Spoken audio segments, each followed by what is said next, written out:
Léo Benkel est un développeur expérimenté qui a travaillé dans la Silicon Valley pour des startups ayant été rachetées par des entreprises pesant plusieurs millions de dollars. Fort de ses 10 ans d'expérience à San Francisco, il est venu au Luxembourg créer sa propre société, Pure Lambda. Aujourd'hui, Léo conseille les entrepreneurs afin qu'ils améliorent leurs produits, leurs processus et de manière générale leurs entreprises. Ce qui m'a frappé dans mes conversations avec Léo, c'est cet esprit novateur qu'il insuffle aux entreprises. Ses conseils sont pour le moins déstabilisants, voire contre-intuitifs, et le moins que l'on puisse en dire, c'est qu'ils vont à l'encontre de beaucoup de principes de gestion d'entreprise qu'on pourrait prendre pour acquis dans notre bonne vieille Europe. Notre conversation nous amène aussi bien sur les aspects culturels de la vie dans la Silicon Valley que sur la pandémie et ce qu'elle a changé dans notre façon de travailler au quotidien.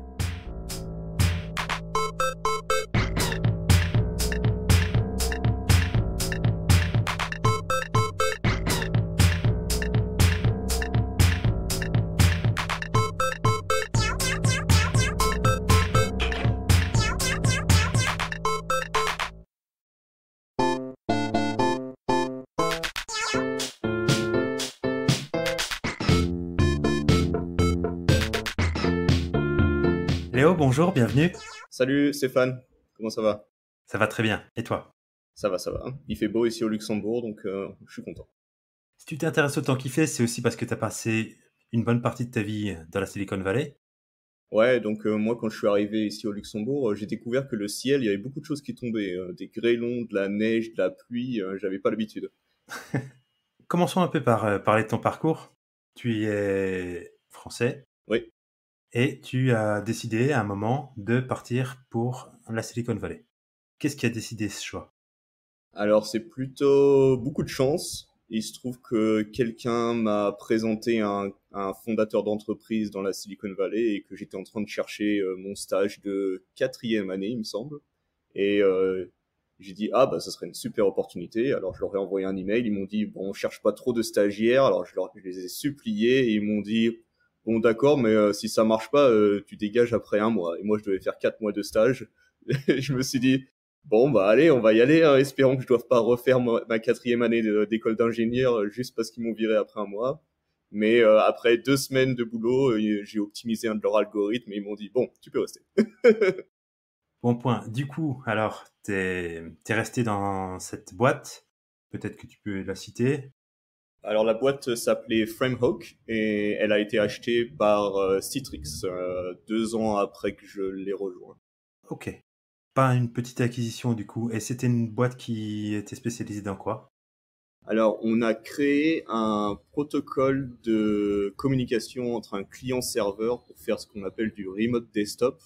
Donc c'est ce que Citrix et VMware font où tu contrôles un ordinateur et donc tu vois par exemple ton écran Windows et tu le contrôles depuis ton ordinateur local, mais l'ordinateur il tourne dans le cloud. Et toi, tu vois l'écran comme si c'était ton ordinateur local, mais en fait, il est à distance. Et donc, c'est très utile dans les grosses entreprises ou, par exemple, dans les banques, ils veulent pas que tu aies quoi que ce soit sur ton ordinateur local. Donc, ton ordinateur de travail est dans le cloud et toi, tu vois juste le retour de l'écran et tu envoies tes inputs. La grosse innovation de Framehawk, c'est qu'on a construit le protocole sur le protocole UDP au lieu de TCP, et ce qui fait qu'on a réussi à maintenir des connexions avec 90% de perte de données, avec des latences qui sont aussi près que possible, parce que le TCP crée du buffer que l'UDP fait pas. Donc, c'était un protocole assez révolutionnaire. Ouais. Et ça nous place en quelle année à peu près? Alors ça, c'était dans les années 2010 et quelques, il me semble. Donc bien loin de la pandémie parce qu'aujourd'hui de Ouais. tels outils ont dû avoir un essor considérable. Ouais, et donc là maintenant c'est Citrix qui possède cette technologie. J'ai fait 2 ans chez Citrix après avoir fait 2 ans chez Framehawk et c'était assez intéressant parce que chez Framehawk on avait que des experts, on était une petite équipe et chez Citrix c'était une grosse entreprise, 10 000 employés avec de la politique, etc. Et du coup alors, qu'est-ce qui qu'est-ce qui t'a fait partir de chez Citrix? Alors j'ai adoré l'équipe pour laquelle je travaillais. J'ai travaillé avec les mêmes personnes pendant 4 ans du coup à Framehawk et à Citrix. Et après 2 ans chez Citrix, ils voulaient réorganiser leur organisation et déplacer tous leurs employés en Floride. Et du coup, on leur a dit non merci. Alors pourquoi non merci justement? Eh bien, parce que là, j'étais en plein centre de San Francisco et que j'avais pas envie de quitter la Silicon Valley, toute l'atmosphère d'innovation, de fast-paced, etc. Et la Floride ne nous tentait ni à moi ni à personne dans l'équipe. On en a une vision un peu fantasmée, forcément en Europe, on l'a au travers de films, de séries. Qu'est-ce que tu peux nous dire sur la Silicon Valley par exemple? Est-ce que ça ressemble un peu à ce qu'on voit dans les séries ou c'en est très éloigné? Alors, c'est très proche de... Moi, j'ai regardé Silicon Valley et il y a beaucoup de choses qui sont trop près de la réalité. Mais non, mais ce qui est vraiment super, en fait, c'est que quand tu lis les news dans les magazines tech, que ce soit TechCrunch, VentureBeat, à chaque fois, l'article commence toujours annoncé la semaine précédente à San Francisco. Et toi, tu fais, ah bah ouais, j'y étais.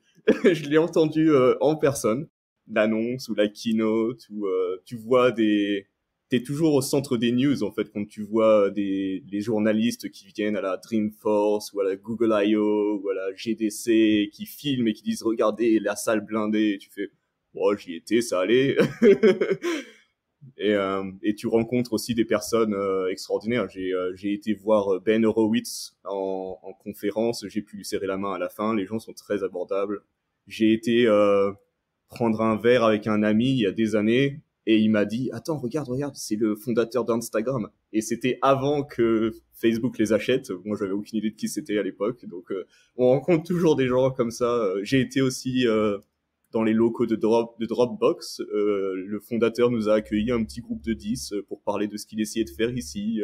Il racontait qu'il avait acheté des trottinettes parce que son bureau était très très long, donc il fallait que les employés puissent voyager rapidement d'un bout à l'autre.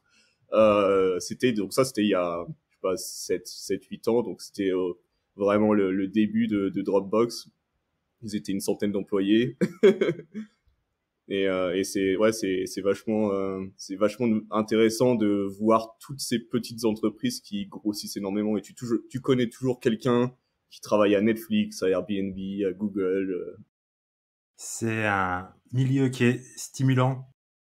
Bah oui, et c'est surtout que enfin oui et non, c'est assez étrange en fait parce que oui, parce que t'as que des gens qui ont des compétences techniques hors du commun. Quand tu vas prendre un verre, tu rencontres toujours des gens qui parlent d'une nouvelle idée. Tu rencontres des designers, des investisseurs, des ingénieurs. Mais en même temps, c'est très monolithique comme culture parce que toutes les personnes que tu rencontres, c'est tu fais quoi? Ah, je suis dans la tech. Il y a pas d'autre réponse que ça. Il y a rien d'autre. Donc après Citrix, tu es retourné dans une boîte qui avait une plus petite taille ou Alors après Citrix, là c'était un peu la course parce que j'étais en visa de travail et avec un visa de travail, si tu n'as pas de contrat pendant 10 jours, tu es déporté. Donc j'avais déjà commencé à chercher un emploi avant qu'ils terminent notre contrat parce qu'ils nous l'avaient dit que ça allait arriver le déménagement en Floride. Donc j'ai eu quelques mois pour c'était pas non plus j'avais pas que 10 jours. Et j'ai trouvé Thumbtack, qui est une entreprise qui fait une marketplace qui connecte les gens avec des professionnels, que ce soit avocats, plombiers, électriciens, profs de maths. Donc c'est un peu le même principe que la gig economy, mais c'est des gens qui ont d'une expérience professionnelle. Donc c'est pas juste aller chercher un café. Et cette entreprise-là, quand je l'ai rejoint, on était une centaine, il me semble. Quand je l'ai quitté 2 ans après, on était presque 600, il me semble. Et donc j'ai eu la chance de voir comment est-ce qu'un déménagement de bureau se passe, comment est-ce que devenir une licorne se passe, parce que maintenant, enfin, avant la pandémie, elle était évaluée à plus d'1 milliard de dollars. J'ai pas vraiment suivi là ce qui s'est passé. J'ai vu qu'ils avaient viré pas mal de personnes. Je crois qu'ils ont fait un layoff de 200 personnes au début de la pandémie parce qu'évidemment, les électriciens, plombiers, etc., c'était plus vraiment en demande. Mais là, j'ai cru voir qu'ils sont en train de récupérer et je suis content parce que du coup, j'ai des actions de mon emploi. Donc, ça me fait plaisir qu'ils récupèrent. et sur un point de vue de l'emploi, donc tu mentionnes par exemple le fait qu'on donne des actions aux employés. Est-ce que c'est simple de faire le bon choix pour un employé? Alors, dans la Silicon Valley, et c'est en train de se propager au reste du monde, c'est l'employé qui conduit l'entretien d'embauche. c'est pas la compagnie. Parce que en moyenne, il y a, je sais pas, je dirais une quinzaine d'emplois pour un ingénieur. Et les 14 autres vont jamais trouver personne. Et du coup, j'étais plus stressé de faire un entretien d'embauche pour mon entreprise que de passer un entretien d'embauche en tant que candidat.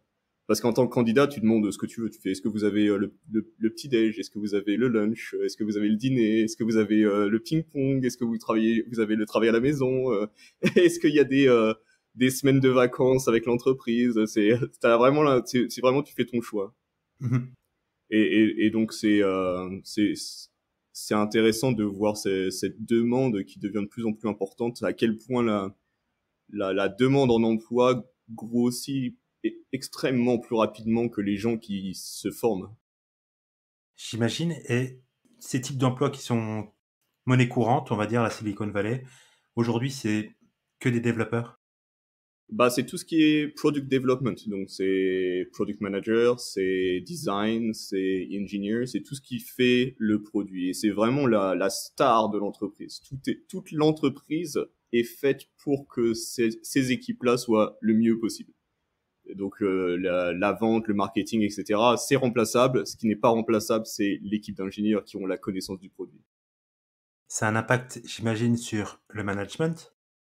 Alors, il y a vachement de management qui sont plus modernes. Même à Google, ils ont que 4 niveaux, par exemple. Et donc, c'est plus au niveau des responsabilités que du job title ou que de la hiérarchie. C'est des objectifs et des missions. C'est mesuré sur le résultat plutôt que sur le nombre d'heures. C'est vraiment des techniques de management modernes qui mettent l'employé aux commandes de sa carrière. Pour que sa carrière serve l'entreprise, certes, mais pour que les deux soient alignés, pas l'un contre l'autre. Donc le manager va demander ce que tu as envie d'apprendre le mois prochain, sur quoi tu as envie de travailler. Et le leadership va dire, voici l'objectif de l'entreprise. Comment est-ce que toi, avec ton équipe ou en tant qu'individu, tu peux affecter ce chiffre-là? Et donc dans les entreprises qui fonctionnent, donc tout le monde fait pas ça évidemment, hein, mais dans celles qui fonctionnent, c'est vraiment donne-moi ce que tu veux accomplir et fais-le. Comme ça te met vraiment au pouvoir, ça te donne cette responsabilité. C'est moi qui ai eu l'idée de faire ça, donc maintenant il faut que je prouve que je puisse le faire. Donc ça rend vraiment les employés plus loyaux à l'entreprise, plus productifs. T'as vraiment envie de prouver ce que tu sais faire. Donc et t'as pas de politique ou de réunion toute la journée pour essayer d'argumenter qui doit faire quoi, rendre des comptes, micromanager combien d'heures tu passes devant l'écran. C'est vraiment si t'as ton boulot qui est terminé, après tu fais ce que tu veux, quoi. Mhm. J'en ai entendu pas mal parler au travers de podcasts, mais pour des plus grosses boîtes, donc c'est à voir aussi comment ça se passe dans les plus petites, mais typiquement, j'avais entendu beaucoup parler du management et du leadership à Facebook, où en fait, quand il y a une idée, quand il y a quelque chose à développer, en fait, un manager doit recruter son équipe et donner envie à des gens de travailler pour lui. Et bah, s'il n'a pas, il fera jamais son projet. Est-ce que tu as pu avoir l'expérience de ça ou c'est vraiment réservé aux très grosses structures de type Facebook? Alors moi j'ai pas eu cette expérience-là vraiment. Par contre, il y a des moments dans l'année où c'est vrai. Par exemple, à Samtec, il y avait la semaine hackathon, où là, c'est vraiment chacun pitch son idée, recrute son équipe et montre un projet qui pourra bénéficier à l'entreprise. Google fait aussi beaucoup ça. Moi, j'ai jamais travaillé pour Google, mais j'ai évidemment des amis, etc., qui m'ont raconté. Donc, c'est vraiment ponctuel dans les entreprises pour lesquelles j'ai travaillé. Et donc, il n'y a pas eu cette système d'embauche, mais c'est vrai que étant donné que la hiérarchie est très plate, si tu veux aller te plaindre de ton manager au directeur des ressources humaines, tu lui envoies un message et tu peux lui parler, quoi. Ou tu peux même aller parler au CTO, tu lui dis tu vas aller prendre un verre demain, il va te dire oui en général. Peut-être pas demain parce que son calendrier est plutôt rempli, mais il va te dire bah vas-y mets quelque chose dans mon calendrier la semaine prochaine. Ok. Donc, un leadership ou en tout cas une hiérarchie, je ne sais pas si, vu qu'elle est plate, flat, on parle encore de hiérarchie, mais tout le monde est très accessible alors. C'est ça, et c'est aussi vraiment une question comment on dit, d'être approchable. C'est que si t'as un truc à dire, du moment que c'est un critique qui soit constructif, tu vas avoir, tu vas être plus, la bêtise, c'est de ne pas en parler. Mhm. You'll be in trouble if you hide it. Like, si tu te dis, bah, ça, c'est une mauvaise idée, mais que tu le dis que après, tu dis, bah ouais, bah, je savais que moi, c'était une mauvaise idée, vous êtes con d'avoir fait ça, tu vas sûrement te faire virer parce que tu l'as pas dit plus tôt. Si ton manager a une mauvaise idée, tu lui dis, quand il l'énonce, pas quand c'est fait. Et si ton équipe est bien faite, moi c'est, enfin, j'ai eu la chance de travailler dans ce genre d'environnement où il n'y a pas de barrière de cette idée que ton manager est au-dessus de toi et qu'il a raison, ça n'existe pas. La culture est que les gens que tu embauches, pour embaucher les bonnes personnes, il faut que la personne soit plus intelligente que toi. Et après, je crois que c'est même Steve Jobs qui a dit ça, c'est si t'embauches des gens intelligents, laisse-les faire leur boulot, parce que sinon ça sert à rien d'embaucher des gens intelligents. Parce que culturellement, je dois dire, on trouve pas forcément ça en Europe. Et donc, je vais prendre un exemple récent. J'ai lu donc les employés de Apple, certains employés en tout cas, ne veulent pas revenir au bureau. C'est monnaie courante en ce moment. On voit beaucoup de cas comme cela. Ils ont fait une lettre ouverte avec des signataires chez Apple et ils ont monté un groupe sur Slack où ils sont plus de 2000. Et c'est quelque chose qui pourrait être super surprenant en Europe de voir quelque chose comme ça parce que on aurait peut-être peur de se prendre des coups de bâton.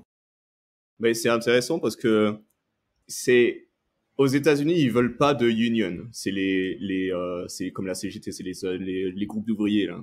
Il y a même des entreprises qui filtrent et qui disent non, tu fais partie d'une union, je t'embauche pas. Il y a eu plein d'histoires d'ailleurs sur Amazon avec les ouvriers qui sont notés d'union, etc. et qui se font virer pour des raisons autres, mais on sait très bien pourquoi c'est. Et là, dans les entreprises tech, donc même par exemple, il y a eu une pétition faite à Google pour pas qu'ils acceptent un contrat militaire. Et pareil, là, ce que tu racontes chez Apple. Donc, par contre, les ingénieurs se font des unions, mais pas officielles. Et ça, c'est accepté aux États-Unis. Par contre, en France, où il y a des manifestations tout le temps pour les cheminots, les taxis, etc., les ingénieurs, eux, c'est mal vu s'ils se mettent ensemble. Alors, c'est assez intéressant, l'opposition. Quelle autre différence tu peux voir entre ce que tu as connu à la Silicon Valley et l'Europe d'un point de vue, par exemple, de l'entrepreneuriat? Est-ce que c'est comme on le dit ou les idées, ça va très vite, on a une idée, le lendemain on fait sa start-up, ça marche pas, comment ça se passe? Alors oui, il y a la notion de fail fast. Donc l'idée c'est t'y vas à 100% et t'essaies que ça réussisse ou ça crache le plus vite possible pour pas perdre de temps. Et si ça casse, bon bah tu réessayes autre chose ou tu fais autre chose et t'apprends de tes erreurs. Donc t'as des entreprises, elles durent 3 mois et après 3 mois tu dis bon bah ça va marcher, tant pis. Et de mon expérience récente en Europe, j'ai remarqué que il n'y a pas cette notion de fail fast parce que on veut protéger l'emploi, ce qui est très bien, hein, parce que aux États-Unis, c'est un peu la guerre, quoi. C'est l'anarchie sur ce point de vue-là.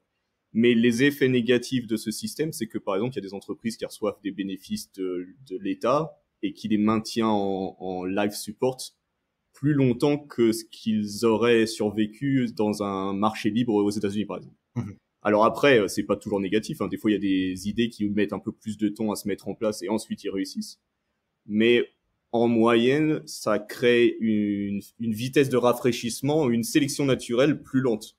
Du coup, un entrepreneur qui a peut-être 4 idées, il va tester les 4 à San Francisco, alors que peut-être qu'en Europe, il aura le temps seulement d'en tester 2 parce que ça aura raté après 2 ans au lieu de rater après 6 mois. Donc c'est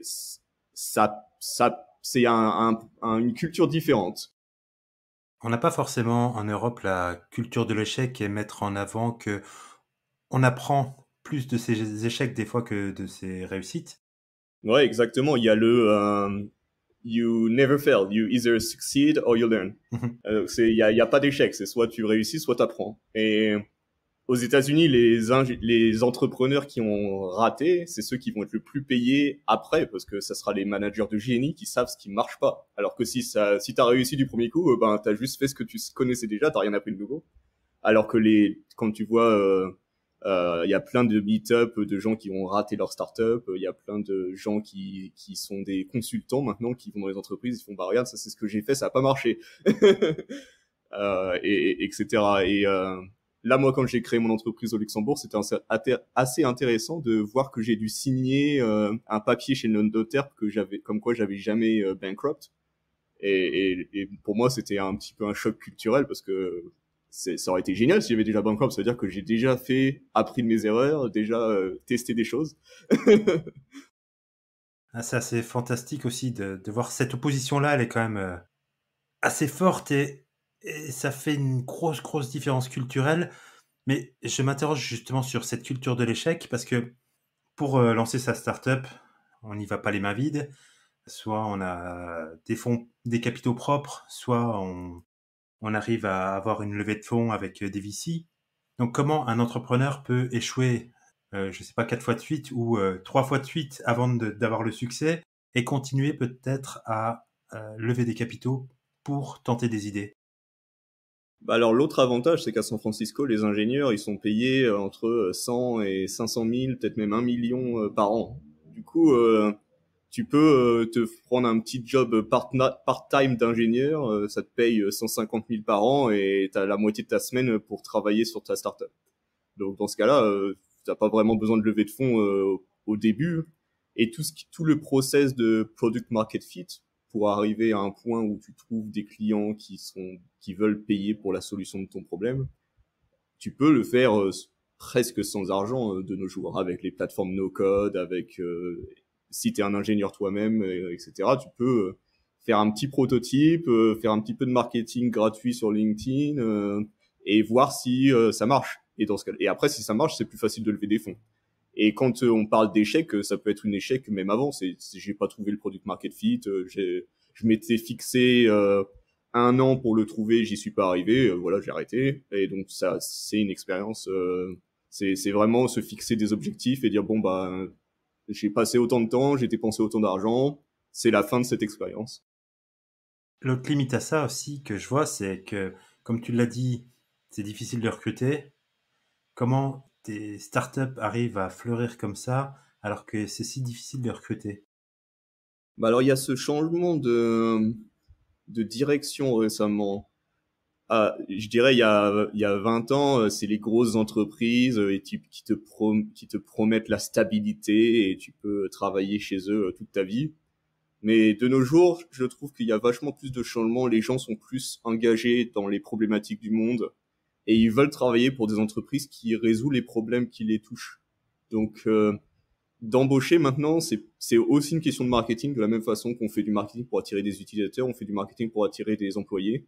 Et donc c'est parler de la problématique qu'on résout. Si on veut, je sais pas, réduire les émissions de carbone, on va parler de ça à des forums, on va faire des blogs, des podcasts qui en parlent et c'est les ingénieurs qui vont venir et dire ben moi je suis un talent, il y a 15 entreprises qui veulent m'embaucher, mais j'ai envie de t'aider à résoudre ce problème.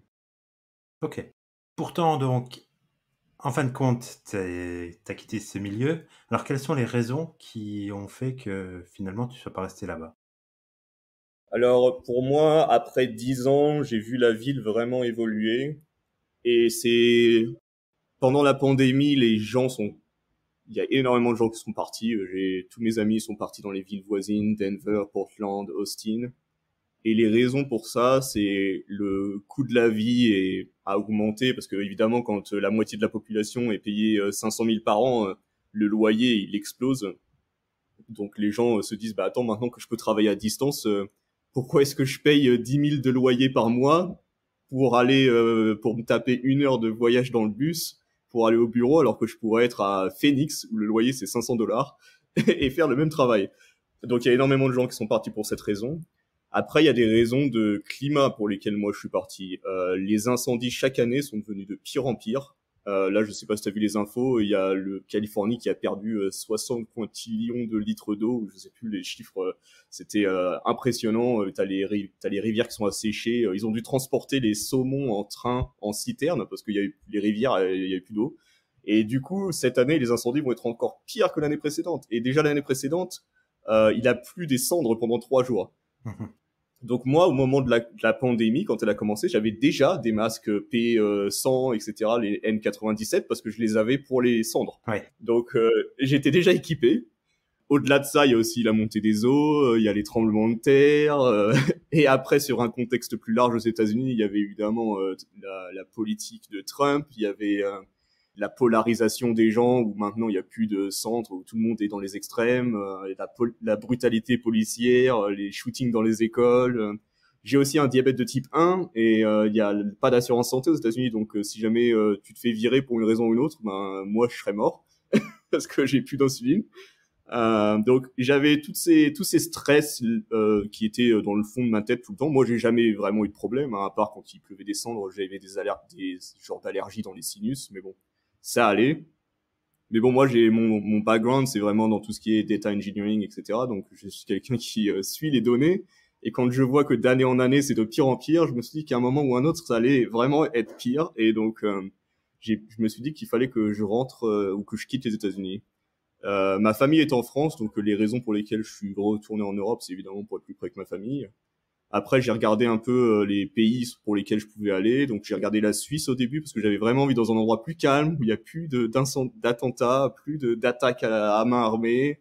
Donc, je me suis dit, la Suisse, ça a l'air calme, mais ils ont pas d'assurance santé d'après ce que j'ai lu. Donc, je me suis dit, bon, non.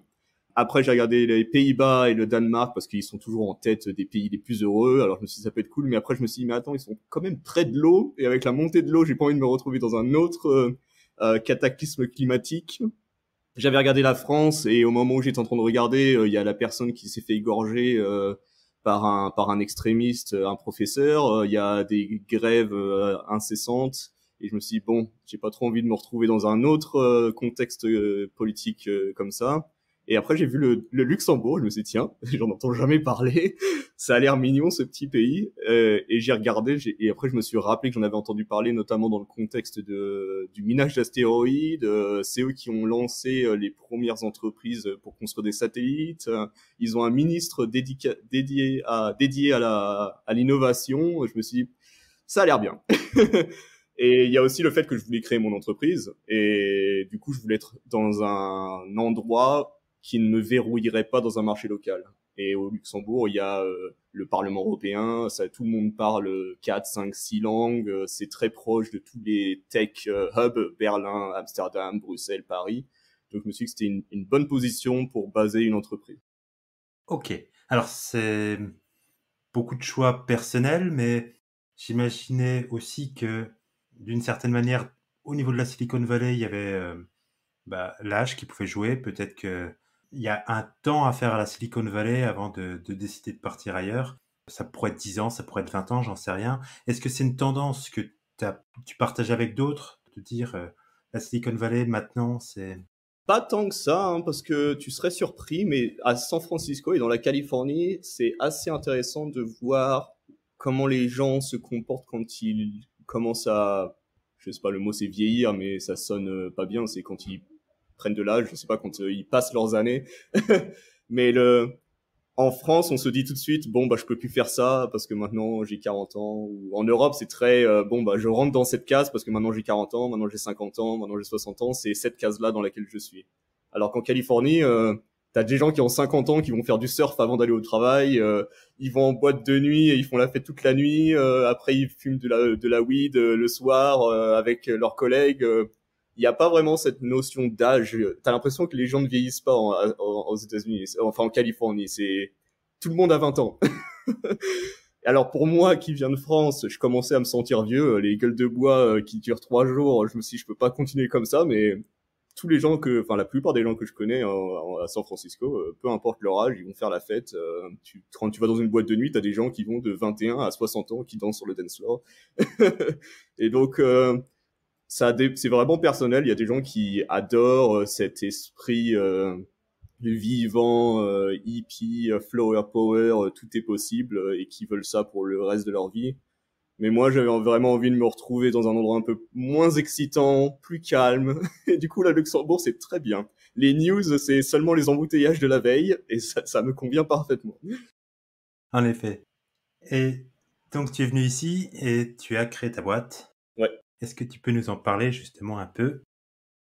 Oui, alors donc j'ai créé Pure Lambda, c'est un peu un jeu de mots pour les data engineers, donc ceux qui s'y connaissent devineront. En gros, j'aide les fondateurs d'entreprises à construire leurs produits. Donc être un entrepreneur, c'est difficile, ils font face à des tonnes de challenges du point de vue de la technologie, les pratiques et les options pour pour construire quelque chose change tout le temps. Les recommandations de management changent tout le temps. Il faut garder sa vision en tête tout en motivant son équipe. Donc, il y a énormément de choses à accomplir quand on est un entrepreneur. Et donc, avec Pure Lambda, j'utilise mes 10 ans d'expérience dans la Silicon Valley pour conseiller les entrepreneurs dans tout ce qui est en rapport avec le développement de leur logiciel, leur technique de management, etc. Et donc, quand je travaille avec des fondateurs, je les aide à se sentir un peu moins stressés et à choisir la meilleure action à prendre. Pour quand ils ont un challenge, ils viennent me voir et on résout ensemble ce problème pour avancer. Ok, une sorte de coach pour entrepreneurs. Je dirais plus conseiller. C'est un peu comme le docteur de la startup. Tu viens me voir, on parle de ton problème pendant 1 heure, on établit un plan pour le futur et ensuite c'est à toi d'aller l'implémenter. C'est vraiment, je veux rendre les entrepreneurs autonomes. Mon but c'est qu'ils soient indépendants et qu'ils puissent réussir et je partage mon expérience avec eux. Donc que ce soit du brainstorming, de la recherche de solutions, des conseils techniques. J'ai aussi un diplôme de l'Institut pour le futur de Palo Alto et un diplôme en Enterprise Architecture. Donc c'est aussi tout ce qui est mise en place de processus pour automatiser les procédés de management. Par exemple, les gens qui arrivent pas à embaucher, on peut travailler ensemble sur comment rendre l'entreprise plus attirante. Les gens qui veulent construire un nouveau produit mais qui savent pas quelle technologie est la bonne technologie au jour d'aujourd'hui avec les technologies qui évoluent très rapidement. Les entreprises qui essayent d'arriver à product market fit, qui veulent construire un prototype mais qui savent pas par quoi commencer. Les entreprises qui viennent d'avoir des fonds et qui disent bon bah j'ai plein de sous, qu'est-ce que je fais maintenant? Et donc moi c'est vraiment dans tout ce qui est développement du produit, la vente, les avocats, etc. C'est pas mon domaine, mais vraiment le produit, les ingénieurs, les designers, comment est-ce qu'on les rend heureux, comment est-ce qu'on les rend efficaces et productifs. Ok, c'est des compétences qu'on retrouve parfois associées à des VC. Ouais.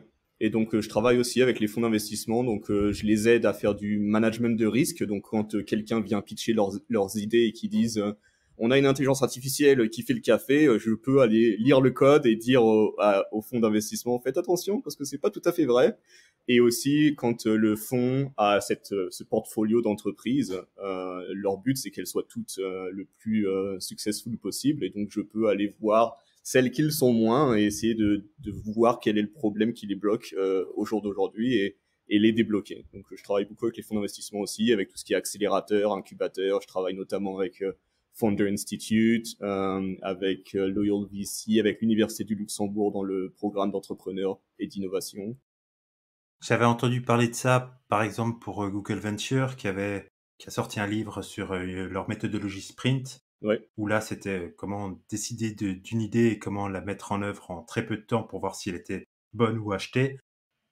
Justement, est-ce que du fait que tu transportes une culture américaine en Europe et que tu conseilles des sociétés européennes, est-ce que pour eux, ça fait pas un choc culturel quand même assez important, les conseils que tu leur apportes? Surtout quand je leur dis non, il n'y a pas besoin de manager. Des fois, ils me disent mais si, mais moi je veux pouvoir voir que mes employés travaillent. Je fais mais t'as embauché des employés qui veulent travailler ici, sinon tu les aurais pas embauchés, donc fais-leur confiance. C'est un peu comme quand tu enfantises quelqu'un, tu sais, tu lui fais tout et après tu lui cries dessus parce qu'il est pas autonome. Bah, juste laisse la personne faire son boulot, tu vas être surpris. Et de la même façon aussi, c'est peut-être le premier réflexe que les entrepreneurs ont en général, c'est bon, je vais aller embaucher une entreprise en Inde pour qu'ils me fassent un prototype et ça va me coûter 80 000 $. Je me dis, mais attends, regarde, il y a plein de plateformes no code, il y a plein de façons de faire un prototype qui va te coûter moins de 1000 €. Et donc, il y a plusieurs fois où j'ai fait économiser des dizaines de milliers d'euros à plusieurs entrepreneurs qui m'ont dit ah bah oui, ça marche, maintenant j'ai une communauté de 200 personnes qui vont devenir mes futurs clients, ils m'aident à développer le produit, donc tu restes sur le product market fit tout en ajoutant des features, parce que les features que tu ajoutes, c'est les features que tes utilisateurs te disent d'ajouter. Donc tu prends pas d'avance sur l'utilisateur, c'est l'utilisateur qui te pousse dans la bonne direction. Est-ce que tu vois beaucoup de ces biais culturels qui sont des freins pour les entreprises européennes? C'est pas vraiment des freins, c'est plus que les gens ils savent pas en fait. Quand je leur dis et que je leur explique, la plupart sont très réceptifs. Il y a personne qui m'a dit non, c'est pas ce que j'ai envie de faire. Ils me disent bah ouais, ça a du sens en fait, et ils essayent et ça marche. Donc C'est plus de l'éducation plutôt que vraiment de la où je dois forcer les gens. C'est fais-moi confiance, c'est comme ça qu'il faut faire. Non, c'est pas du tout ça. C'est plus bah regarde, essayons de suivre ensemble les buts de chaque agent qui maintient ton entreprise. Donc, tu as tous ces employés qui ont tous des buts personnels. Comment est-ce que tu fais pour implémenter des règles simples qui fait que tout le monde s'aligne dans la même direction et travaille pour résoudre ce problème et aider tes clients? Et au final, les gens réalisent que ça a beaucoup de sens et que quand ils essayent, ça marche. J'imagine qu'il y a beaucoup d'exemples qui ne posent pas problème, en tout cas culturellement. Par contre, il y a des choses que j'ai pu lire qui pourraient être totalement contre-intuitives. Notamment, on n'essaye pas plutôt en Europe de préserver le temps de travail de chaque employé au maximum. Je m'explique. Par exemple, on leur fait faire des tâches, je sais pas, si remplir sa timesheet, ça prend beaucoup de temps, c'est pas grave. Alors que c'est un temps qui est perdu finalement pour l'entreprise. De la même manière, essayer de gérer les employés à atteindre un certain but, et quand ils ont atteint un certain but, je sais pas si tu leur as fait un contrat à 40 heures par semaine ou à 35 heures par semaine selon le pays, et que tu leur dis ton but c'est d'arriver à faire ça, et que le gars le fait en 2 jours, en Europe, culturellement, c'est pas, enfin en tout cas en France, Luxembourg, c'est pas admis que la personne puisse passer les 3 autres jours de la semaine à ne rien faire. Ouais, c'est vrai. Il y a cette culture de mesurer le temps au lieu de mesurer les résultats. Et j'ai vu que ça a un peu changé avec le Covid parce que maintenant qu'on peut plus être derrière l'épaule de l'ingénieur à dire mais attends là tu t'es sur Facebook, t'es pas en train d'écrire du code là, tu fais quoi? Et les gens font plus confiance maintenant. Ils se disent bon bah voilà la tâche que j'ai donnée à l'employé, il a fait la tâche avant la deadline, c'est pour ça que je le paye, c'est pas pour passer 40 heures dessus. Il y a Siemens qui a rendu leur rapport sur le travail remote au milieu de la quarantaine, vers septembre de l'année dernière, il me semble. Et leur conclusion, c'était si tu peux pas faire confiance à tes employés, tu as un problème d'embauche. Et du coup, c'est vraiment ça. C'est si t'embauches sans aucun filtre, que tu juste pour avoir des gens pour pisser du code, évidemment, tu vas avoir des problèmes parce que tu vas les traiter comme des ouvriers, quoi. Mhm. Alors que les ingénieurs, c'est un peu plus que juste des ouvriers. Là, en tant qu'ingénieur, on ne fait pas que écrire du code. Il y a aussi de résoudre des puzzles, résoudre des challenges, faire de l'architecture, être confronté à des problèmes et les résoudre. Donc c'est avoir un environnement de travail qui soit motivant et inspirant et embaucher ce type de personnes qui veulent être inspirées et veulent produire des résultats. C'est vraiment là où le travail se fait. Et on revient à ce qu'on avait dit tout à l'heure, c'est que quand tu embauches des gens qui leur but dans la vie c'est de résoudre le même problème que tu es en train de résoudre, par exemple réduire l'émission carbone ou planter des arbres, etc. Si c'est la passion de la personne, t'as pas besoin de mesurer combien d'heures ils vont travailler sur le projet, ils vont le faire d'eux-mêmes et ils vont se donner à l'entreprise parce que l'entreprise va avoir des buts alignés avec la personne. Il y a aussi un côté, alors c'est vrai pour la France, je ne connais pas l'ensemble du paysage européen, mais il y a encore une forte hiérarchie dans la plupart des sociétés françaises. Alors je ne sais pas si chez les entrepreneurs c'est quelque chose qui est ancré, si c'est quelque chose qui est culturel dû à notre éducation, mais ce qu'on regarde, c'est que tu l'as dit, les employés sont peut-être infantilisés et d'eux-mêmes, ils vont pas prendre des décisions en toute autonomie et ils vont toujours s'appuyer sur il faut que j'ai la validation de ma hiérarchie. Ouais, c'est ça, la peur de parler, ce qu'on disait tout à l'heure, de dire ça c'est une mauvaise idée. Vu que la hiérarchie est très forte, c'est pas autorisé. Il y a des exemples partout dans les dernières années. J'ai lu un livre où il racontait, il y a un avion qui était il y a un des réacteurs qui s'est éteint et le capitaine il disait non, on va atterrir, ça va marcher. Bon bah l'avion s'est écrasé, tout le monde est mort. Mais si les stewards, les employés avaient pu dire non, c'est pas une bonne idée, non, on atterrit maintenant, on ne pousse pas notre chance, bah peut-être que ce serait pas arrivé. De la même façon, quand il y a plus de danger au niveau des répercussions de la hiérarchie, de donner une mauvaise idée que de se taire. Du coup, les gens se taisent Et donc c'est récompenser l'erreur, c'est vraiment une chose qu'il faut faire. Il y a des entreprises qui te donnent un bonus si tu as fait des erreurs, parce que ça veut dire que tu as tenté des choses. Ouais. Et ça, pour le coup, c'est novateur dans les pratiques, en tout cas pour l'Europe.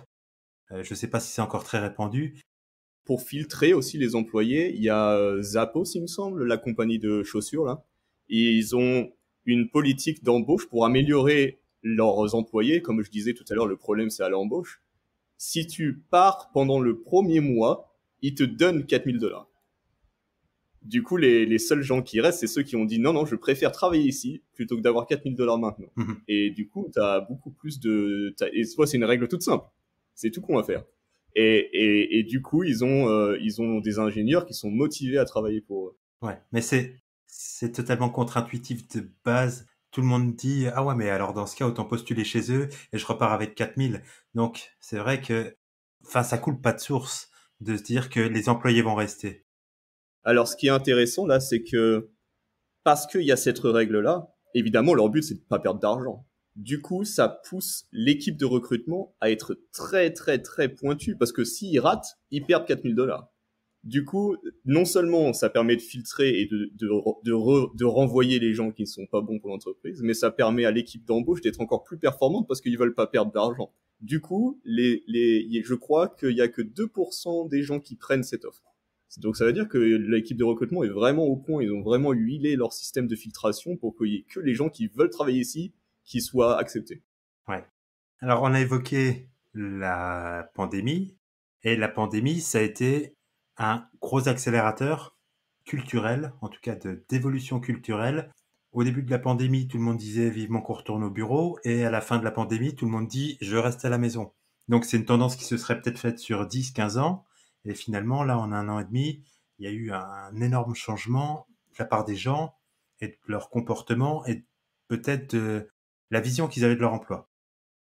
Ouais, et alors c'est intéressant parce que c'est quelque chose que tout le monde voulait depuis des années en tant qu'employé. Et ceux qui le voulaient le plus, c'est en général les gens qui sont introvertes. Et en général, les gens qui sont introvertes, ils veulent pas hausser la voix, etc. Donc quand leur manager leur dit non, on travaille dans le bureau, ben ils vont dire ok. Du coup, on a eu la dictature des extrovertes depuis des années. Ouais. Et là, cette pandémie a vraiment permis aux introvertes d'avoir un argument et dire ah regarde, ça marche. Exactement. C'est peut-être plus facile aux États-Unis d'autoriser du travail en remote, j'imagine. J'imagine que les taxes, c'est sur le pays, alors qu'en Europe, c'est plusieurs petits pays qui ont des taxes différentes. Et en fait, aujourd'hui, si un travailleur voulait être remote, mais pas forcément de son domicile, pouvoir se déplacer un peu librement sur la planète, ce serait pas quelque chose de si simple à faire. Au point de vue des taxes, Bah, alors, aux États-Unis, il y a des entreprises qui te, t'interdisent de travailler dans certains États parce que tu as aussi des impôts au niveau de l'État.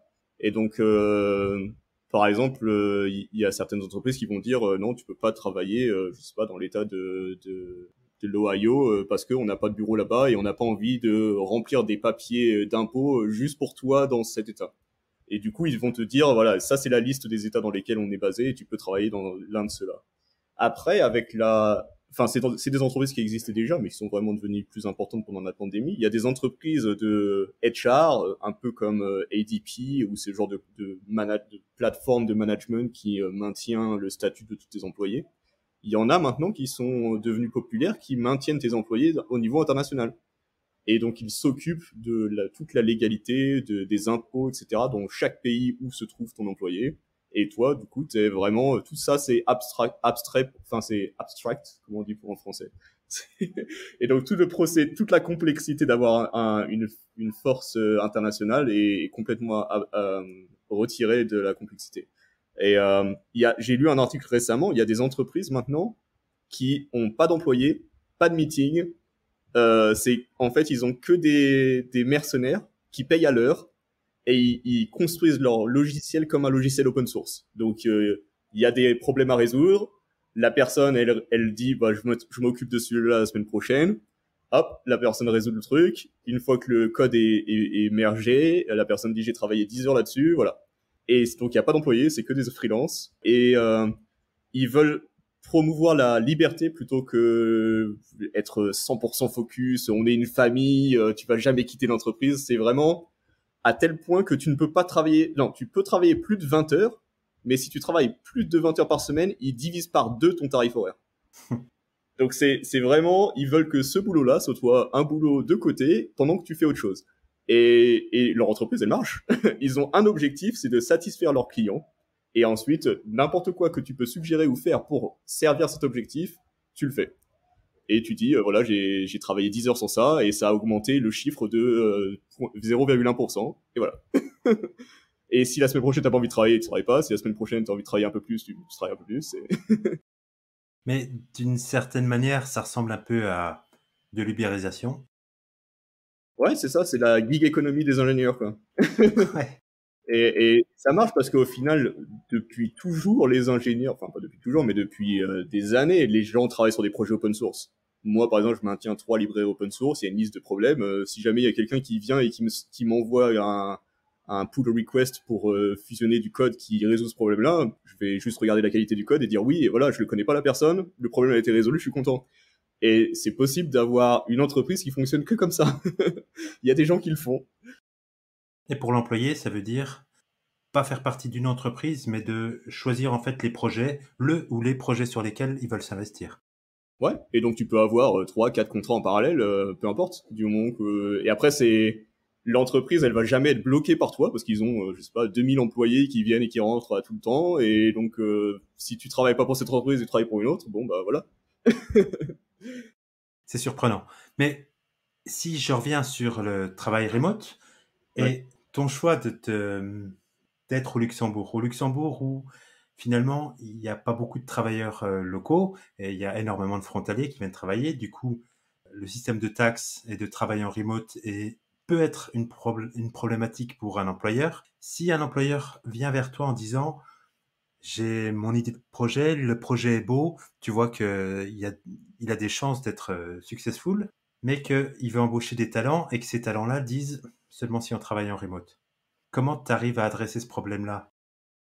Bah, pour moi, c'est pas un problème, c'est cool, ça veut dire que t'as pas besoin de payer de bureau, ça veut dire que tu peux embaucher des personnes sur toute la planète, c'est génial. Entre deux entreprises, l'une qui, imaginons deux entreprises, elles ont le même produit, la même structure, le même fondateur, tout pareil. Mais il y en a une qui doit payer des loyers de bureau et qui se limite à embaucher seulement les personnes qui peuvent venir dans ce bureau. Et ensuite, t'as l'autre entreprise qui paye pas de loyer et qui peut embaucher des personnes sur toute la planète. Qui va réussir, à ton avis? J'ai mon idée sur la question. Qu'est-ce que tu vois justement comme tendances qui peuvent émerger du travail en remote? Parce que autant on a pu dire les bons côtés du remote, et certains aussi ont pointé peut-être les mauvais côtés du remote. Les conférences en virtuel, peut-être, satisfont moins les personnes, il y a plus ce contact, enfin, il peut y avoir des choses qui manquent à certaines personnes. Bah alors oui, mais là on rentre dans un dialogue où il faut vraiment faire attention de quoi on parle parce que le remote dont on a eu l'expérience, c'était un remote de pandémie. C'était pas un remote normal. Parce qu'un remote normal, ça veut dire qu'à 5 heures quand t'as fini ton boulot, t'as des choses à faire. Tu peux sortir, aller au resto, tu peux passer du temps avec tes enfants, t'es pas bloqué devant ton écran parce que là, pendant la pandémie, il y avait rien d'autre à faire. Pareil, si tu veux faire une conférence remote à l'autre bout de la planète, tu peux, mais si tu veux aller dans le bar du coin et aller faire un meet-up en personne, tu peux aussi. Il n'y a pas de choses qui sont enlevées en étant remote, à part que peut-être tu vas pas pouvoir renifler la transpiration de ton collègue tous les matins, quoi. Je- Ou tu vas pas pouvoir faire de câlins à ton boss. Je sais pas si c'est des choses que les gens manquent, je sais pas. Mais il y a des entreprises qui réussissent de façon remote. Il y a GitLab, la compagnie parente de WordPress qui maintient 80% du web, elle est complètement distribuée aussi. Donc c'est faisable. Donc les gens qui disent le remote ne marche pas, c'est pas parce que le remote ne marche pas, c'est parce que peut-être qu'ils l'ont pas bien implémenté. Mmh. Mais c'est culturel, encore une fois, peut-être. On a pris l'habitude de venir au bureau, d'avoir ses habitudes au bureau et de retrouver ses collègues et d'avoir toujours les mêmes collègues. Là, il y a quelque chose de déstabilisant, de nouveau. Peut-être que la mentalité a pu changer. Au début de la pandémie, c'était plutôt on a hâte de revenir au bureau et après c'était finalement non. Ouais, c'est ça, parce qu'en fait, au début, les gens, évidemment, ont été déstabilisés par la nouveauté. Les entreprises ont testé plein de choses différentes. Au début, les premiers mois, on avait des réunions de 8h à 19h parce que les gens, ils disaient, comment on fait quand on peut pas parler? Et au final, au fur et à mesure que les entreprises ont testé des choses, que les grosses entreprises ont adopté le travail en remote, par exemple Google, Amazon, Facebook, Twitter, Square, toutes les grosses entreprises ont dit bon bah allez on plonge et on fait ça. Ça a permis de copier ce qu'ils faisaient, et etc. Donc ça a pris 1 an pour qu'on se restabilise. Et maintenant, ça marche bien. T'as un meeting le matin, après tu travailles focus, t'as personne qui va venir t'emmerder au milieu de la journée. Si jamais tu veux parler à quelqu'un, tu lui envoies un message. Par exemple, tout est documenté beaucoup mieux maintenant parce que t'envoies un email, t'as un suivi de la conversation, c'est pas juste dans le couloir et après 2 jours après t'as plus aucune idée de ce dont t'as parlé. Maintenant, tu peux retourner voir la conversation. Pour moi, il y a énormément d'avantages. Après, évidemment, tout ce qui est serendipity, on vient de se croiser dans les couloirs et on a eu un petit échange qui m'a donné une nouvelle idée.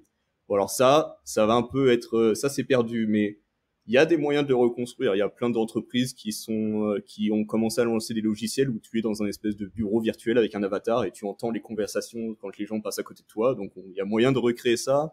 Il y a aussi si on retourne à tout ce qui est la gig economy des ingénieurs, on peut imaginer un futur où, imaginons, il n'y a plus de bureau, tout le monde travaille remote. Et par contre, toi, tu as quand même envie de faire un commute pour séparer ton environnement de travail et ton environnement personnel. Tu peux aller dans un environnement de coworking space local, et du coup, tes collègues, au lieu que ce soit des collègues qui travaillent dans la même entreprise que toi, ce sera des collègues qui vont travailler sur d'autres projets, mais tu peux aller lunch avec eux le midi, ça sera tes collègues de coworking space, au lieu que ce soit tes collègues d'entreprise. Et du coup, tu as cette série d'épithètes parce que tu vas leur dire, ah, je suis en train de résoudre ce bug là, j'arrive pas à le résoudre, et quelqu'un va dire, ah bah moi j'ai résolu ça dans ma boîte la semaine dernière, voici la solution. Donc ce genre de choses vont pouvoir se répéter, et je pense pas que ça va, si on vraiment on adopte et on plonge dans le full remote, je pense que ça va avoir des bénéfices énormes sur la société. J'ai l'impression que même dans ce domaine-là, c'est juste qu'on n'a pas trouvé peut-être le bon moyen de l'adresser. J'ai aussi entendu dire qu'on pouvait avoir des stand-up meetings avec des personnes au hasard, Ouais. histoire de parler avec des personnes qu'on n'a pas l'habitude de croiser. Et au contraire, moi j'ai l'impression que cette sérendipité, on peut l'avoir à une autre échelle. C'est-à-dire que bah, on est 40 employés dans la boîte et puis voilà, c'est limiter le nombre de personnes qui peuvent faire émerger une nouvelle idée. Par contre, si on est dans une boîte de 2000 au travers de la planète et que de manière totalement aléatoire, je me retrouve avec quelqu'un qui est en Chine le matin pour discuter pendant un quart d'heure, peut-être que là, il y a des nouvelles choses qui vont se créer aussi.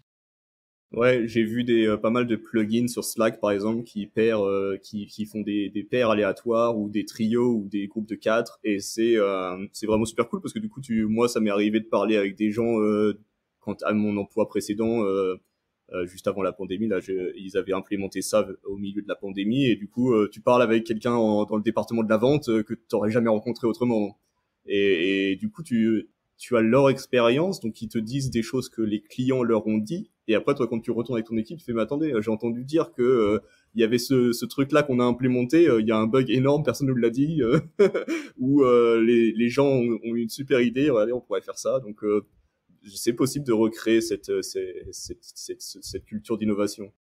Ok, pas besoin de construire un loop pour ça.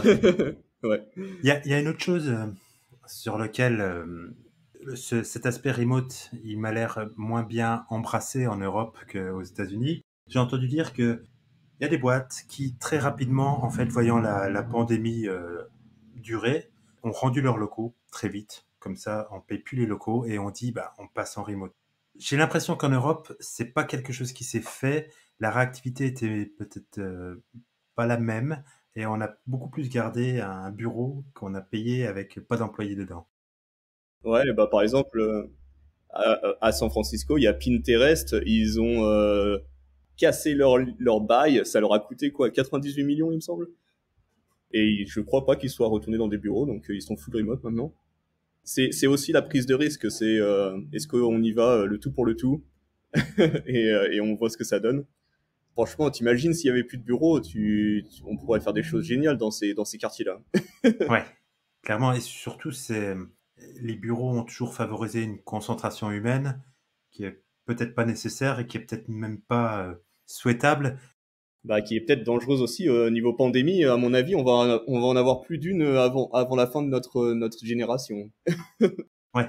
Outre l'aspect pandémique qui est toujours préoccupant, mais même au quotidien, parce que les pandémies, même s'il y en a une tous les 10 ans et que c'est pas souhaitable, on n'espère pas vivre en état permanent de pandémie.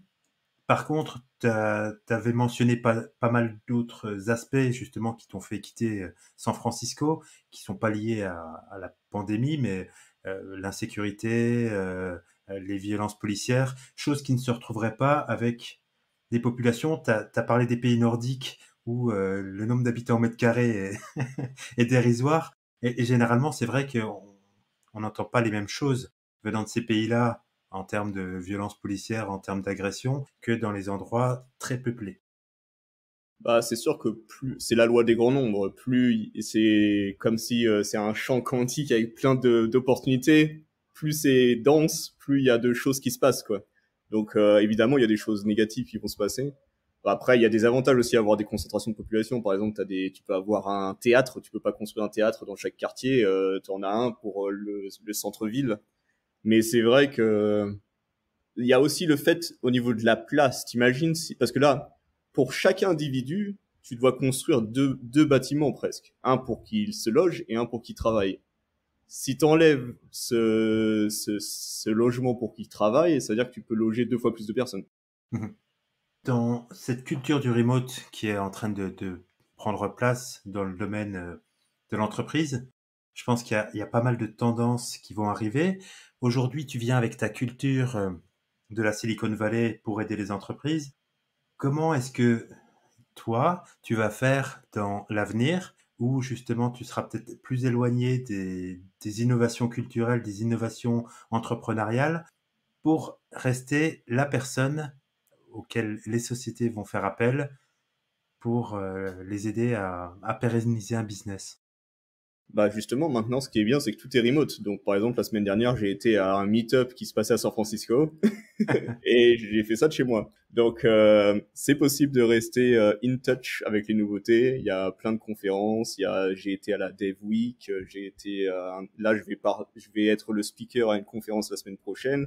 Donc, il y a mon travail quand je suis pas avec un client, c'est de rester au courant, c'est de la veille technologique et c'est mon travail à temps plein, c'est de rester au courant de ce qui se passe pour justement pouvoir servir mes clients le mieux.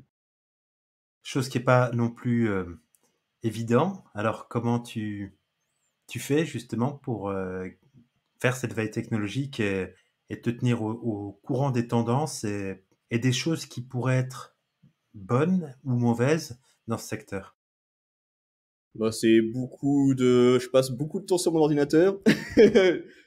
J'écoute des vidéos sur YouTube, je vais à des conférences virtuelles, je parle avec des gens, sur mon réseau sur LinkedIn, je suis connecté avec plein de VC et d'entrepreneurs. Il y a les articles de blog sur Medium, il y a les livres. J'utilise Blinkist, qui est une application qui te permet d'écouter un livre résumé en 20 minutes. C'est génial. Un peu de pub pour eux, parce que franchement, ce qu'ils font, c'est vraiment super. Et ouais, et du coup, ça permet vraiment de rester au courant de ce qui se fait. J'ai aussi mes amis qui sont à San Francisco qui me tiennent au courant des bonnes conférences à aller, ce genre de choses. Et puis maintenant vu que j'ai vécu à San Francisco, je suis au courant des bonnes conférences et des conférences un peu chiantes. Et du coup, je peux regarder le replay sur YouTube, par exemple, pour celles qui m'intéressent. J'ai une dernière question pour toi. Quand on s'était vu la première fois, tu as parlé de comportements émergents et d'enseignement à tirer des comportements émergents. Alors, c'est quoi ces comportements émergents? Enfin, comment on détermine un comportement émergent et qu'est-ce qu'on peut en retirer? Alors, c'est marrant parce que le comportement émergent, pour moi, c'est relié au multi-agent system, qui est un domaine de l'intelligence artificielle, où chaque agent, chaque entité de l'environnement a un code très très simple, et c'est l'exécution de la multitude de ces agents qui crée un comportement qui n'avait pas été implémenté au début. Alors par exemple, on voit ce genre de choses dans la nature, par exemple dans les colonies de fourmis. J'ai vu un documentaire où ils expliquent que les fourmis, il n'y a pas de manager qui va lui dire bon bah toi maintenant tu vas aller faire du front-end. Il y a les fourmis prennent la décision d'eux-mêmes. Alors ce qu'ils font pour faire cette décision, c'est un code tout simple. Et je dis un code, c'est leur ADN j'imagine. Mais bon, c'est un code biologique. Avec les phéromones, ils comptent les jobs qu'ils voient. Donc ils vont voir des ouvriers, des soldats, etc. Je sais pas, je suis pas un expert des fourmis, mais et ils comptent combien il y en a. Et s'ils voient que un des jobs est en dessous de ce qui devrait être, ils se disent bon bah moi je vais prendre ce boulot-là. Et toutes les fourmis font ça, ce qui fait que le nombre de jobs est toujours maintenu, peu importe si y a un prédateur qui vient et qui mange la moitié de la colonie, ils vont pouvoir tous se réadapter en fonction de ce qui manque, sans qu'il y ait de manager. Et donc ça, c'est vraiment des règles simples qui créent un comportement émergent, le comportement émergent étant la balance des boulots, des jobs. Après, un autre exemple de vraiment là dans le comportement intelligence artificielle, il y a une simulation qui s'appelle la simulation des termites, qui est très connue. Le code, c'est en tant que termite, si tu te balades aléatoirement. Si tu vois un petit bout de bois, donc c'est une entité au sol, tu la mets sur ton dos. Tu te balades. Si tu vois un bout de bois et que tu as un bout de bois sur ton dos, tu le poses à côté. C'est le seul code qu'il y a. C'est franchement 3 lignes. Et quand tu l'exécutes pendant assez longtemps, tu as un seul tas de bois parfaitement circulaire. Et donc les chercheurs qui sont spécialisés dans ce domaine font vachement d'études sur pourquoi est-ce que ces règles-là créent ce genre de comportement. Et donc là, pour cet exemple-là, c'est assez simple. C'est juste que au fur et à mesure que tu fais des tas, la surface d'échange entre le tas de bois et le monde extérieur devient de plus en plus large. Du coup, il y a de plus en plus de chances qu'un autre bout de bois soit posé à côté. Et donc tu arrives à un gros tas. Et il est parfaitement circulaire parce que c'est la forme optimale pour optimiser la surface d'échange. Et donc, c'est ce genre de comportement émergent qu'on peut avoir grâce à des règles simples. Et donc, j'ai écrit un article récemment où comment est-ce qu'on fait pour transposer ces idées-là dans l'entreprise. Et donc, on en parlait tout à l'heure de plusieurs règles simples. Par exemple, si tu donnes la possibilité à l'employé de partir avec $4,000 le premier mois, il y a le comportement émergent, c'est que ta team d'embauche doit travailler 2 fois plus dur pour pas que ça arrive. Et après ce filtre-là, les employés qui restent sont des employés qui sont motivés. Et c'est une règle toute simple qui a des conséquences larges sur toute l'entreprise. Un autre exemple tout con, par exemple, si le leader de l'entreprise dit c'est interdit d'avoir des meetings entre midi et 1h30. Interdit. Tu peux pas mettre de meeting. Eh ben, les gens qui ont une famille vont pouvoir passer du temps avec eux. Les gens qui veulent apprendre vont organiser des lunch and learn.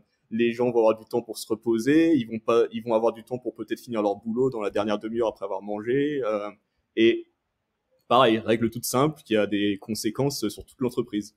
Et il y a aussi la possibilité aussi d'avoir des règles qui ont l'air toutes simples et on veut bien faire, mais qui ont des conséquences négatives. Alors par exemple, on peut, je sais pas, dire on veut que dans le code il y ait exactement un espace avant le signe égal, mais pas après le signe égal, et on dit ça à tous les ingénieurs. Et donc là, les ingénieurs, ils vont commencer à se battre, pas dire mais non, mais là il en faut un, non là il en faut pas, là c'est un cas particulier, etc. Ça va allonger le temps de déploiement de semaines. Alors que la seule chose que nous on voulait, c'était un style de code qui soit standard, et on a implémenté la mauvaise règle. La bonne règle, ça serait de l'automatiser, et comme ça on n'a pas besoin d'y penser, personne s'en charge pendant le code review, c'est fait automatiquement. Léo, merci beaucoup en tout cas, c'était vraiment super intéressant. Ouais, bah merci aussi Stéphane de m'avoir, c'est super cool. À la prochaine. Retrouvez Léo sur Twitter @LéoBenkel et Pure Lambda sur purelambda.com. Comme toujours, si vous avez aimé cet épisode, n'hésitez pas à en parler autour de vous à vos amis et sur les réseaux sociaux. Prenez soin de vous et à la semaine prochaine.